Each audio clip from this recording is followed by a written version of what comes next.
Dad made a lot of quarters on that old rascal. And when he died, I don't remember what year exactly, but he was out here at Cash. And nothing. I get this way. What's going on?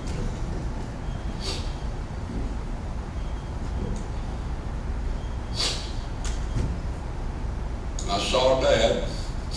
I thought I could get through this, but I didn't. I saw Dad cry twice. Once is when the Indian Curio store burnt down, and Red Robinson sitting back there helped him rebuild it. And the other's when Jimbo died. If y'all have questions, want to talk about something, raise your hand, butt in, whatever you want to do, and I'll straighten myself out and we'll visit a minute. Anybody want to talk about anything else or have questions? Okay, what was the first year for Craterville? The very first year of operation? Craterville, Granddad retired from the Forest Service in 1923. He was there from early '07 till '23. And he started buying the lots and the land at Craterville before that. And there's a little map, a little hand-drawn map back there where the lots were. It was a township. The Craterville, I guess, and I think I also learned there was a Craterville Park and a Craterville East, I think. There were two townships, but the one that caught on was Craterville West, or Craterville. And he bought almost all of them up. But that was in 1923 is when it really opened. And then it was there till '57 till Fort Sill moved, or the Corps of Engineers moved. But when it sold, there were still some lots where the cabins were that were owned by individuals, and I don't know whether they ever, I guess it was just forgotten. I don't know what happened to them. And I don't think anybody claimed any rights to them. They were just little old, probably 50 square foot lots. There was a, Joey, go ahead. What year do you think the dam was built there on Crater Creek? That's still there? And What do you think? In 24 or 5? My granddad I think 24, 25. Joey, I've seen pictures of it when the bathing suit styles were of that era. You can tell what you were looking at, you know. And there was, yes, sir. My name is Dan Womashell. I'm from Odessa, Texas. I'm up here visiting my son, who is a officer at Fort Sill, Major. I cowboyed a lot in West Texas and New Mexico, and am interested in history and so on. One of the things, and it's interested me for a long time, was Quanah Parker. Yes, sir. I think if I had to go back in time and interview almost anybody, I'd about as soon choose Quanah Parker as just about anybody else. I know a lot about him. And one of the things that I became interested in and had some knowledge of before I got here was the Star House here.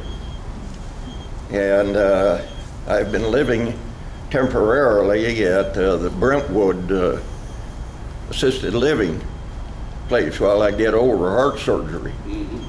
And I've been trying to generate a little interest in doing something to preserve the Star House.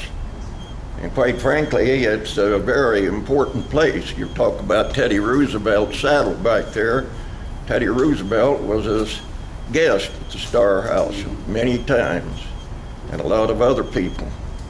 Burt Burnett and the Wagners and so on were all business partners, Quanah Parker. And that house is just going to hell up there right now, and I can't generate any interest at all in anybody do anything about that house. And I've had a lot of experience doing things like that. I've been on the Ector County, Texas Historical Commission for 25 years. I've worked on lots of restorations, and I can't generate any interest at all in saving that house. It's just sinking into the ground. Well, the last I was told was that the Indians still owned it, even though it's on Eagle Park land. No. No, They that's tried, not true. the Indian No, tribe, It's it's ours ours from from the the Birdsong land. sold that, Mrs. Birdsong moved that off of the land where it was built. Moved it to my granddad's lot in cash, while she made a deal with Herbert Wester to sell it to him. She sold it to Herbert Wester. It's privately owned. His grandson and granddaughter owns it today.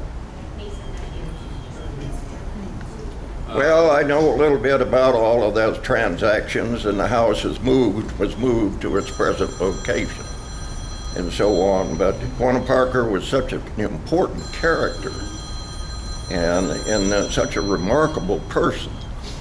And I can't believe that somebody isn't interested in saving that house. I think it would be a real asset to the county, and I think it would draw a lot of history people to come and visit that place. But I can't find any interest at all, even among the Indians. Well, that's what we were talking about. The tribe offered the Western family $1 million for the house they would not sell. $2 million. Who's talking? It's I can't hear you. Back there. this gentleman in the pink shirt and his dad something here. The guy that owns it won't sell it. The tribe, like I say, this was Baldwin Parker, Quanah's grandson, shared with me several years ago before Baldwin passed away that the tribe offered the Westerns $1 million for the house, but they would not sell.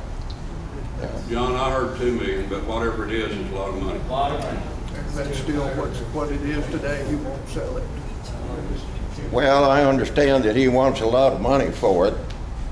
And Wayne Gibson, I have not met that gentleman yet, but I have participated in a lot of restorations, and I can tell you, money isn't that hard to find to do this sort of thing. I've done it many times. In fact, even the Comanche tribe has set aside a certain amount of money for restoring properties that are important in the history of the tribe. And I think that a group like this ought to really make a big effort